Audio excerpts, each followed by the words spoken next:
Hello there, Steven here. Did you know that sometimes autonomous systems just tell you their routing policies without you asking them? Well, this is somewhat the case for the routing policy specification language. The RPSL is an internet standard that lets autonomous systems specify their routing policies in public registries called the Internet Routing Registry, IRR. And this is where it becomes interesting. The IRR contains a large amount of information about routing policy, and this is all public as opposed to how routing policies usually are, which is they are usually proprietary and opaque. And these public information can be useful.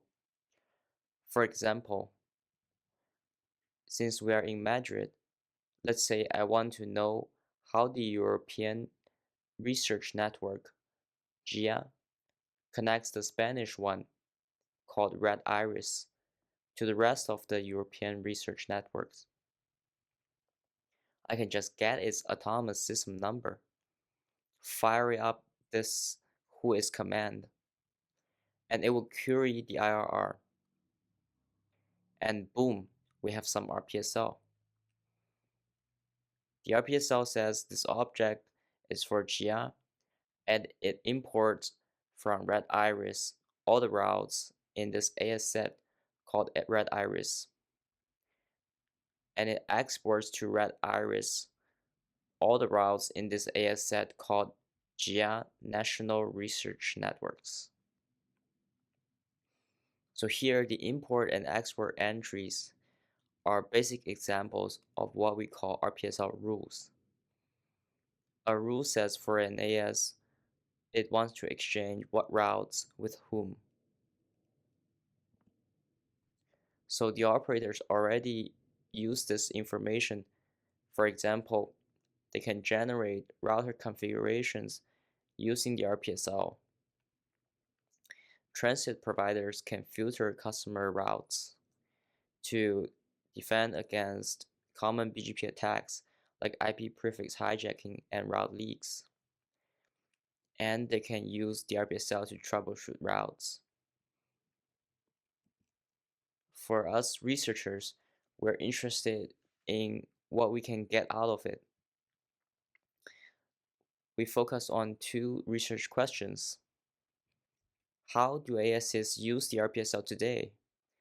And do they comply with the policies they specify in the RPSL?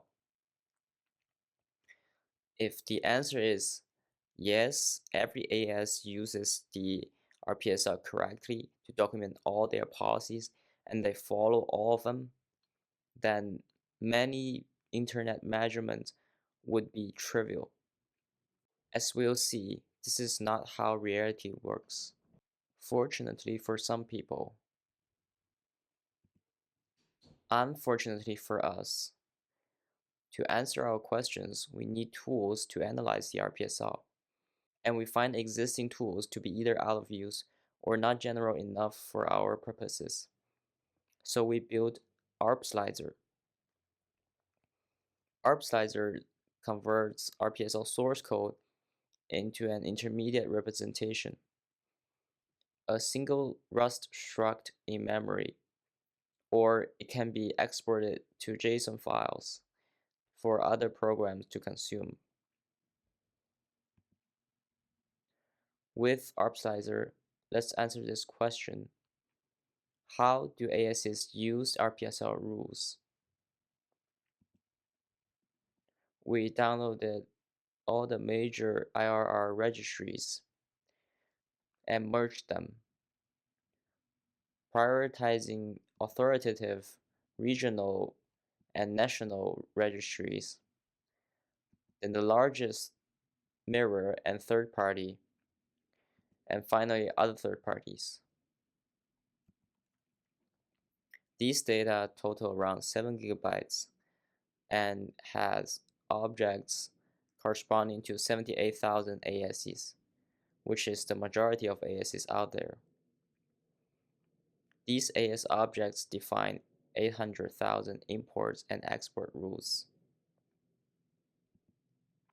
So how much do ASs use RPSL rules? On the x-axis, we plot the number of rules. On the y-axis, we plot the complementary fraction of AS objects. We see a tail-heavy distribution, with about 35% of ASs having no rules, and about 90% of them having less than 10 rules, although some ASs have thousands of rules. This suggests that the use of RPSL among ASs varies widely. We also looked at ASs with many neighbors, specifically the tier 1s and the hypergiants. As you can see, their use of the RPSL varies as well, with some of them having thousands of rules, and some of them having only a few rules, or even no rules. This matches our finding that there is no significant correlation between the number of neighbors and the number of rules per AS. This really shows that ASs use the RPSL very differently. Not only did we look at how many rules ASs use, we looked at how advanced they are. The RPSL offers advanced features to specify certain rules, and they're sometimes necessary to specify the kind of routing policies. For example, recall that a rule has two parts: what routes and with whom. In the whom part, the RPSL allows specifying the specific BGP session to use. And in the what routes part, it allows you to filter by AS path or BGP community. In the export rule of Jia for Internet 2, it uses BGP community filtering. So people do use these advanced features. In reality, we find that the advanced features are rarely used, with about 98% of the whom part only specifying a single AS or a wildcard. For 94% of the AS objects, the what routes part is similar, except that they might use an AS set or a route set. This might be because popular tools mainly focus on parsing basic RPSL syntax, and enhanced RPSL tooling might unlock operators' abilities to leverage advanced features. Let's look at the last question. Do ASs comply with their RPSL rules? We downloaded BGP tables from all the collectors of route views and RIPE RAS. For each BGP route, we extract its IP prefix and AS path. And for each pair of ASs starting from the origin, we ask if the AS exporting has a rule that says it wants to export this route to the AS importing, and vice versa for the AS importing. We ask these questions for every pair of ASs. If the answer is yes to one of the questions, then we say the propagation is verified in this direction. If it is not, we try to classify it into one of the cases why the verification failed.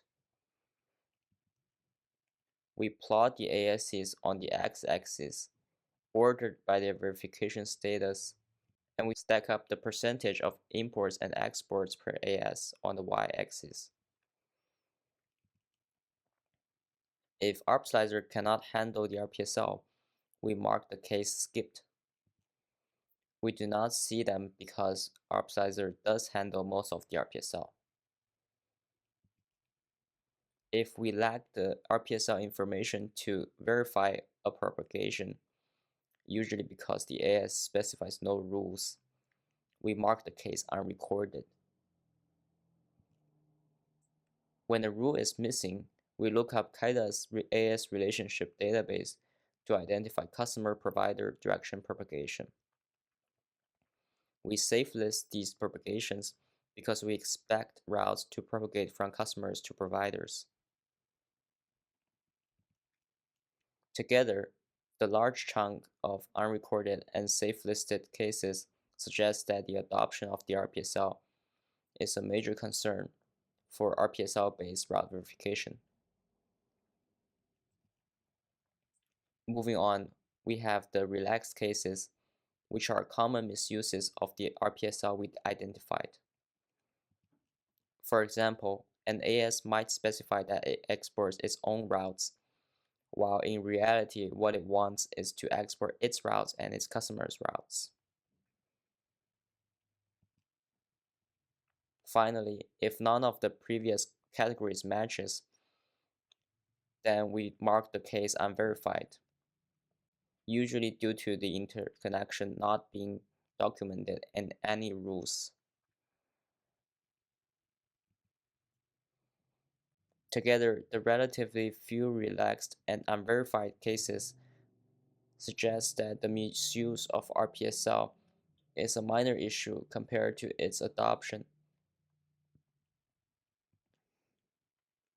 Finally,